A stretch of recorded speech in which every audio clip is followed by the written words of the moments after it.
Merhaba Dünya, Örgü mü dediniz kanalıma hepiniz hoş geldiniz. Bu videomda sizlere görmüş olduğunuz bu güzel bebek pusetinin nasıl yapıldığını anlatmak, paylaşmak istiyorum. Yapımı çok kolay. Özellikle yeni başlayan, örgü bilmeyen arkadaşlarım için ideal bir çalışma olduğunu düşünüyorum. Yeni anne olacaklar, sizler için gelsin bu model. Bakın şöyle ve çok kullanışlı arkadaşlarım. Gerçekten ben bunu daha öncesinden birkaç tane yapmıştım ve bebeği olan arkadaşlarım da çok rahatlıkla kullanıldığını söylediler. Şimdi arkadaşlarım bakın şuralarda şöyle yerlerimiz var. Bunlar düğmelerimiz. Tek tarafını açıp içine bebeği koyduktan sonra tekrardan kapatabileceğiniz bir çalışma. Bakın aynı şekilde bu tarafta da var. Şimdi ben bu düğmelerden nasıl yapıldığına varana kadar sizlere tek tek anlatacağım inşallah. Bu modeli de hep birlikte yapacağız. Bakın şöyle. Bunu burada rahatlıkla göstereyim ki masam biraz küçük. Bakın şöyle. Buradan başlıyoruz arkadaşlar. Şöyle şuradan başlıyoruz ve devam ediyoruz. Ne büyüklükte ne uzunlukta istersek o şekilde yapıyoruz. En son burada bitiriyoruz. Bakın burası bitim yeri. Normalde burayı ise bakın şöyle göstereyim. Şurayı arkadaşlarım bakın. Şu kenarını yapmadan birleştiriyoruz. Şu şekilde birleştirdiğiniz zaman başlık kısmı da ortaya çıkmış oluyor. Kesinlikle bebeğin üzeri açılacak, orası açılacak derdiniz kalmamış oluyor arkadaşlar. Şimdi şöyle kapatıyoruz ve buradan bebeğimizi içine koyduktan sonra şöyle kapatıp bunun büyüklüğünü dilediğiniz kadar yapabilir, dilediğiniz ipleri kullanabilirsiniz. Şimdi ipleri de ben size göstereceğim. Evde böyle arta kalan iplerden yapmış olduğum düğmeler. Kız ya da erkek bebek, ona göre renk de seçebilirsiniz. Şöyle bakın ilikliyorum. İlik açmayı da göstereceğim şimdi size. Bu modeli de nasıl yaptığımı göstereceğim arkadaşlarım. Şöyle kapattık.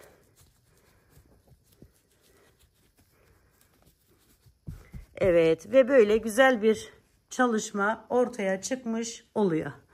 Bakın içi şu şekilde göstereyim. İkiye katladığımız anda bitiyor arkadaşlar.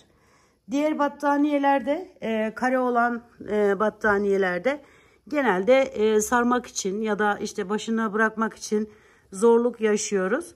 Ama bunda öyle bir derdiniz olmayacaktır diye düşünüyorum. Ki kullananlar o şekilde söyledi arkadaşlar. Evet gelin şimdi hep birlikte bu güzelliği birlikte örelim. Öncelikle arkadaşlarım şöyle evde vardı. Şöyle ince bir kadife ip kullandım. Normal Himalaya'nın Super Soft isimli ipini kullandım. Ve bir de şu şekilde tüylü bir ip buldum arkadaşlar evde. Almışım daha önceden ihraç fazlası olarak. Şimdi bu üçüyle başladım. modelimin yapımına. Ve arkadaşlarım şöyle göstereyim. 6 milim tığ kullandım bu ana gövde kısmını yaparken. Şimdi bu iplerimi bakın şu şekilde birleştirdim. Ben bunun büyüklüğünü arkadaşlar 40 zincir ile başladım. Ve daha sonra devam ettim. Üzerinden birazdan göstereceğim sizlere. O kadar büyük bir parça yapmayacağım. Şöyle küçük bir parçada anlatmam yeterli olacaktır. 1, 2, 3, 4, 5, 6, 7, 8, 9, 10. Bu zinciri sizler bu büyüklükle aynı olsun istiyorsanız 40 tane çekmeniz gerekiyor. Şimdi bu şekilde yaptıktan sonra bir tane fazladan zincir çekiyorum. Ve hemen ikinci zincirin içerisinden giriş yapıyorum. Şu şekilde çıkartıp bir tane sık iğne yapıyorum. Bir zincir çekiyorum. Bir atlıyorum. Yani 40 tane zincir çektiğiniz zaman 20 tane sık iğne ile başlamış oluyoruz. Şöyle alıyorum ve devam ediyorum. İpiniz ince de olabilir. İnce olursa tabii sayıyı arttırmanız gerekiyor. Aradan bakın bir taneyi atlıyoruz. Bir zinciri atlıyor. İkinci zincirden giriş yapıyoruz. Ve şu şekilde alıp sık iğne yapıyorum. Bir tanesini atladım. İkinciden giriş yapıyorum. Ve sık iğne yapıyorum. Yine sona geldiğimizde de aynı şekilde bir zincir çektim. Ve sondan giriş yapıyorum bu şekilde. Bu ipimi de şöyle çevireyim. Ve buraya sık iğne ile bağlıyorum. Buraya geldiğimde arkadaşlarım şöyle aldım. 2 tane zincir çekiyorum. Geri çeviriyorum. Ve bakın ilk yuvanın içerisinden giriş yapıyorum. Buraya bir tane sık iğne. Bu defa bütün aralara arkadaşlar şöyle aralardan giriş yaparak sık iğnelerimizi yapıyoruz. Arada birer zincir çekiyoruz. Biraz kalın bir dokusu olsun istedim. Çünkü puset niyetine, battaniye niyetine dilediğiniz şekilde kullanabilmeniz için. Şimdi bakın son yerde, son dönüş yaptığım yer. Oradan da bu şekilde giriş yapıyorum. Şimdi 2 tane zincir çekiyorum. Gevşek gevşek yapıyorum arkadaşlarım bu zincirleri. Daha sonra bakın şuradan giriş yapıyorum. Buraya sık iğnemi yapıyorum. Bir zincir, bir sık iğne.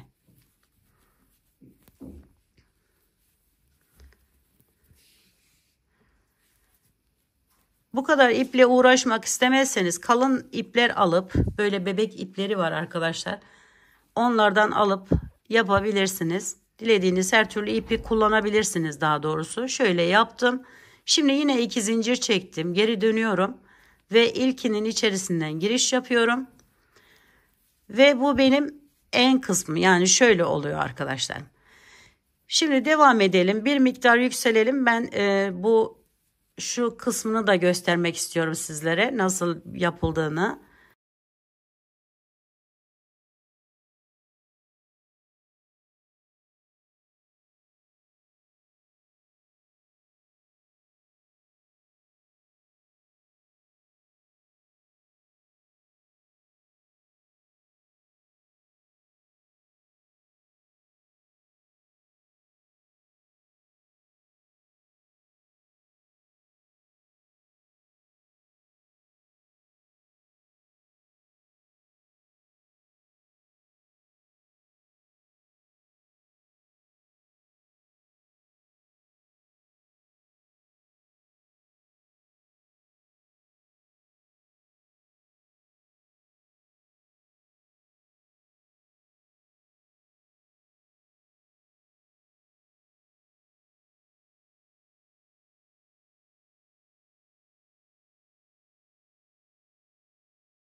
Bu ölçünün yettiğini düşünüyorum, yani yeteceğini düşünüyorum şimdilik.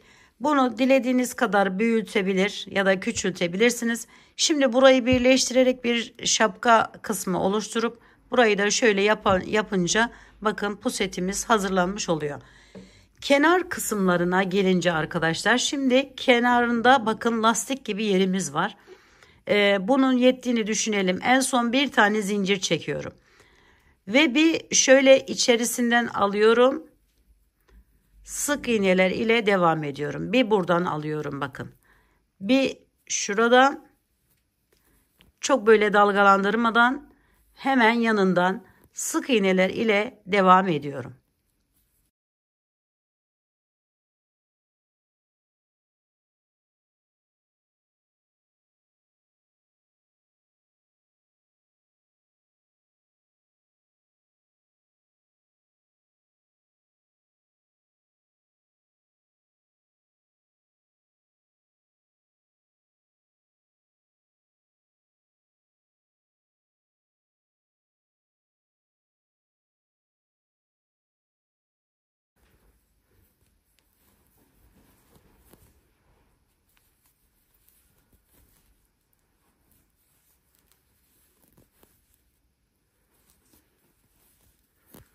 En son köşeye geldim arkadaşlar. Buradan da giriş yapıyorum.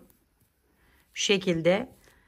Bir tane daha aynı yere sık iğne yapıyorum tam köşe olduğu için. Şimdi şu ortadaki yere gelene kadar yine sık iğne ile devam ediyorum. Bir aradan bakın şöyle aldım. Bir de buradan alıyorum. Bir aradan aldım. Bir buradan. Şimdi bu ortadaki yeri bir tane sık iğnemizi yapalım. İkinci sık iğnemizi hemen boşluğa yapıyorum. Ve şu şekilde çevirip ortadakinin yanındaki arkadaşlar şu yapmış olduğumuz buradan giriş yapıyorum. Buradan alıp burayla birleştiriyorum. Daha sonra hemen yanındaki yerden içerisinden bu şekilde giriş yapıyorum. Sık iğnemi yaptım. Ve geliyorum diğerine. Buradan birleştiriyorum. Sonra hemen yanındaki yerden giriş yapıyorum. Bir sık iğne yapıp diğer sık iğne ile birleştiriyoruz arkadaşlarım. O yüzden tam orta noktasını bulup ondan sonra birleştirme işlemini yapmamız gerekiyor. Şöyle.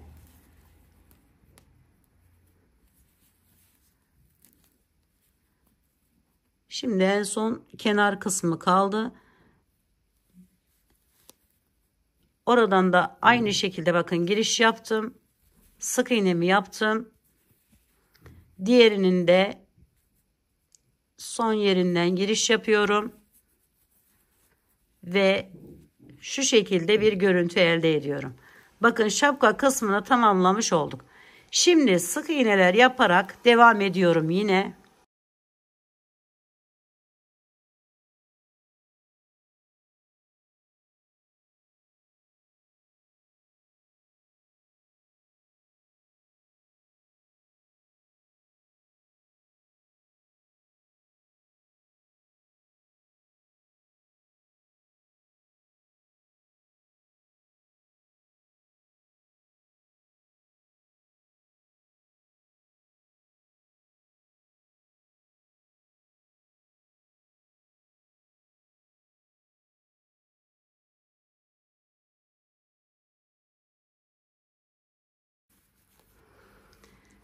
Bu köşeye geldiğimde yine aynı yere bir daha giriş yapıp bu şekilde yaptıktan sonra bakın yine bunun içerisinden giriş yapıyorum. Sık iğnemi yaptım. Sonra yanındaki boşluktan sonra şöyle alırsanız daha güzel duruyor arkadaşlar. Buradan giriş yapıyorum. Buradan aldım. Buradan alıyorum ve devam ediyorum.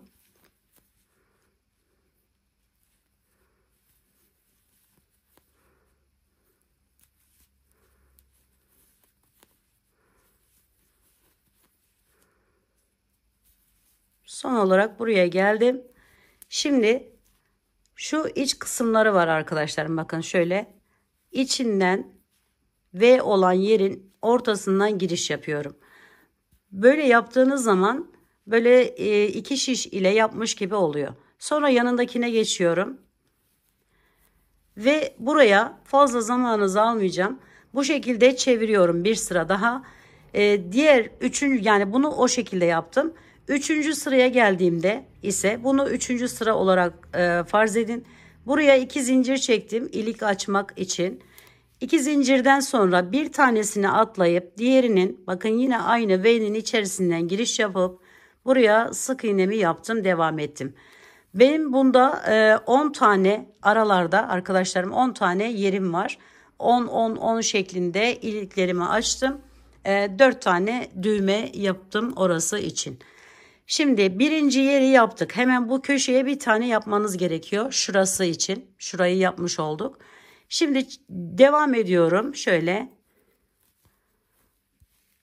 Bir tane daha buraya yapalım. 1, 2 ve hemen şu şekilde yine diğerinin içerisine geçiş yapıp oradan alıyorum. Bakın şöyle çevirdiğiniz zaman burayı şöyle düşünün. Şu şekilde olacak arkadaşlarım. Evet, 2 tane ilik de bu şekilde açılıyor. Şimdi devam edelim aynı şekilde.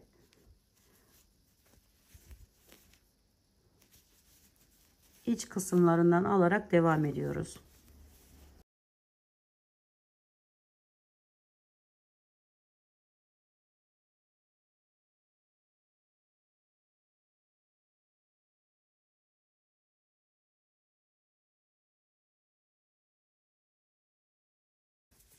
Başlık kısmına doğru geldik şimdi. Yine burada da hiçbir değişiklik yapmadan bu V olan yerlerin içinden alarak devam ediyoruz.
Evet, şimdi şöyle bir bakalım. Bir tanesi burada, bir tanesi burada olacak. Ona doğru gelelim arkadaşlar. İlik açacağız yine 2 tane.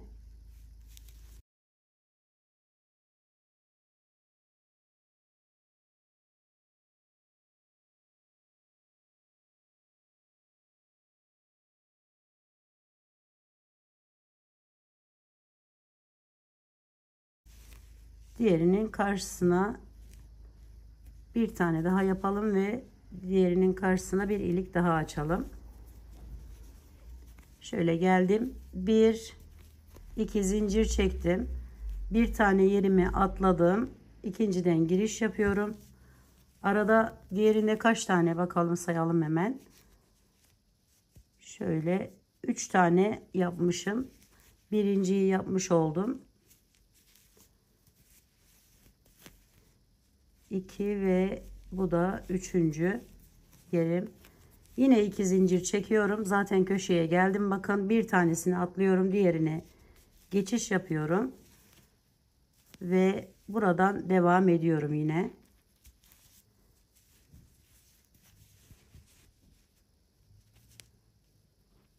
Köşe olduğu için bir tane aradan alalım.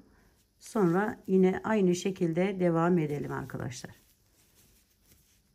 Yine V'lerin içerisinden alarak devam ediyoruz.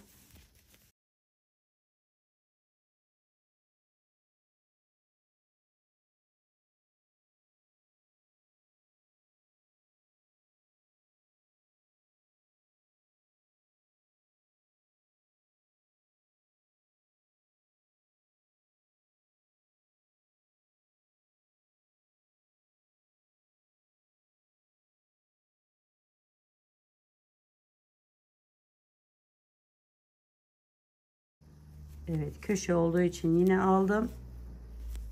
Buradan devam ediyorum.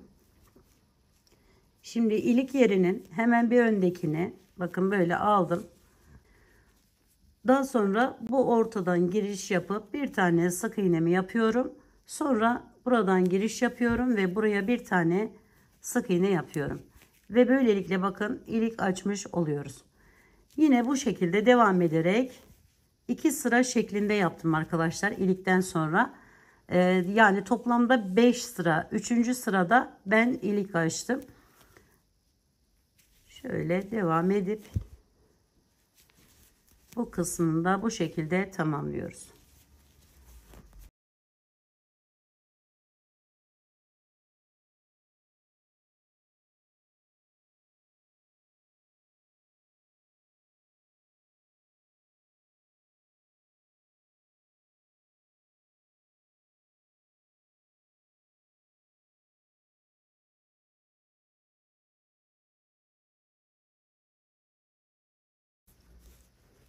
Ve bakın böyle bir minyatür bir çalışma yapmış olduk. Şöyle bir görüntüye sahip olacaksınız arkadaşlarım. Kenarlarda bu şekilde 2 şişle yapmış gibi duruyor. Şimdi ben bunu yaparken bir sıra daha yapmıştım. Dediğim gibi aynı şekilde bir sıra yapabilirsiniz. Şimdi en son ise bakın şurayı yapacağız. Burayı da dilediğiniz gibi yapabilirsiniz ama ben bu şekilde yaptım diye gösteriyorum. Şöyle ters sık iğne tekniği kullandım arkadaşlarım. Her birisinden bir tane alarak yaptım ki öyle kıvrımlı kıvrımlı dursun diye. Şöyle çıkartıyorum ve alıyorum. Bu şekilde bu kısmını da tamamladım arkadaşlar. Bunu bütün etrafına yaptım arkadaşlar. Gördüğünüz gibi şöyle göstereyim. Her tarafını bu şekilde çeviriyoruz. Ve bu büyük parçayı tamamlamış oluyoruz. Diğerine gelince evde ne renk ipiniz varsa şöyle bakın parça parça iplerim vardı. Onları kullanarak bir de düğme yapalım. Bu düğmeleri normal örgülerde de kullanabilirsiniz. Yani bir hırka yapıyorsanız veya başka bir şey yapıyorsanız. Buradakiler tamamen süs olsun diye yapılmış arkadaşlarım. Onu da söylemeden geçmeyeyim. Şunlar tamamen süslemek amaçlı. Şöyle hatta bunlardan bu aralara da serpiştirebilirsiniz dilerseniz. Şimdi şu şapkanın şurasına bir tane yaparak size eklemeyi de gösterip anlatmak istiyorum. 2 ipi birleştirdim. Birleştirmeyi de bilirsiniz dediğim gibi. Tek olarak da yapabilirsiniz. Şöyle bir halka yaptım. Tığım tabi daha ince bir ip kullanacağım için 3 milim arkadaşlar. Şöyle aldım. Bir tane buraya sık iğne zincir gibi çekerek başladım. Ve bu halkanın içerisine ben bunda şöyle 10 tane sık iğne ile başladım arkadaşlar.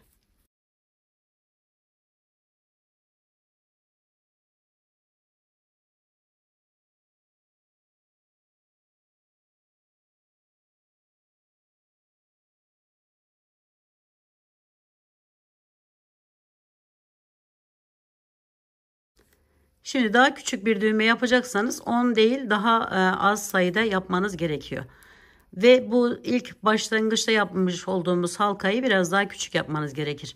10 tane yaptıktan sonra bakın hemen yine hiçbir şey yapmadan aynı şekilde şöyle üstünden alarak ve bu yuvaya giriş yaparak biraz daha sıkı bir şekilde burayı yapıyorum.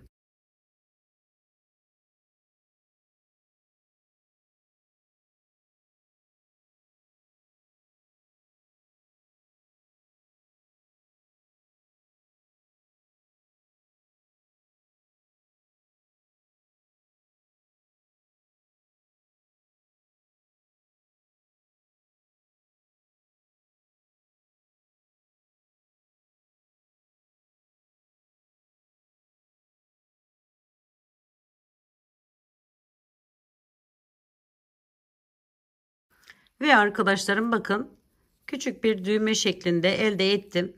Şimdi buradan bir tane zincir çekiyorum. Ve bir miktarda şöyle ip bırakıyorum ki rahat bağlamak amaçlı. Ve çektim. Şimdi alıyorum. Burada tabi ilikler açmış olduğumuz iliklerin hemen karşılarına alt kısımlarına ekliyoruz. Burada ise ben şuraya bir tane ekleyeceğim. Şöyle tuttum.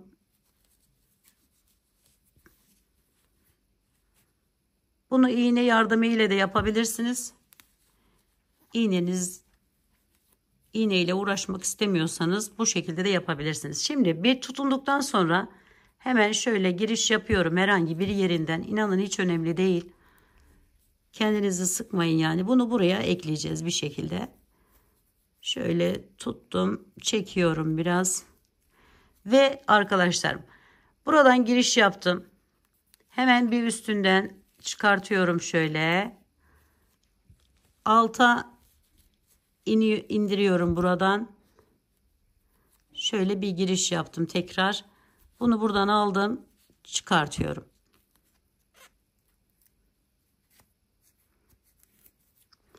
Sonra tekrar şöyle bakın herhangi bir yerinden giriş yapıp bu ortadan çıkartıyorum.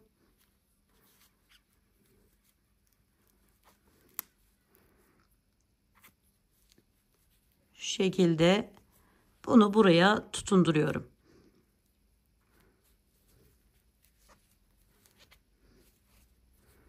Dediğim gibi dilerseniz iğne ile, dilerseniz bu şekilde tığ ile yapabilirsiniz. Şöyle bir yerden daha alalım. İpimizi tamamen bitirelim.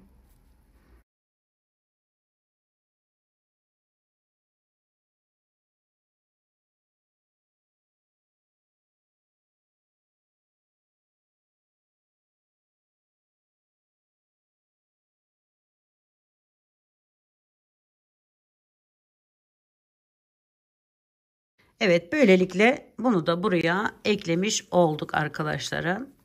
Aynı şekilde dediğim gibi bu alt kısımlarından ekliyoruz bunları da. Şöyle kullanımı da rahat.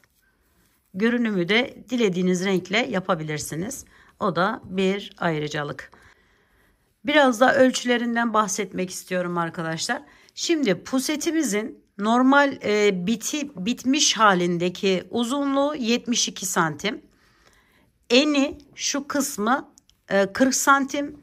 Örmemiz gereken ilk baştaki yeri ise 120 santim arkadaşlar. Yani şu ördüğümüz yer 120 santim, şapka da dahil. Daha sonra zaten şapkayı yapıyoruz. Bu uzunluğu 120 santim. Bunun aynı ölçülerde yapmak isterseniz 120 santim ördükten sonra şapkayı yapıyoruz ve şu şekilde kıvırıyoruz içe doğru ve böylelikle bir puset elde etmiş oluyoruz. Bu uzunlukta 72 santim, bu eni de 40 santim. Ve bu güzel pusetin yapımının da sonuna gelmiş bulunmaktayız. Umarım sevmiş ve beğenmişsinizdir ve anlaşılmıştır inşallah. Sorularınız olursa, takıldığınız bir yer olursa yorum kısmına yazarsanız elimden geldiğince yardımcı olmaya çalışırım arkadaşlarım. Yapacak olan arkadaşlarıma şimdiden kolaylıklar diliyorum.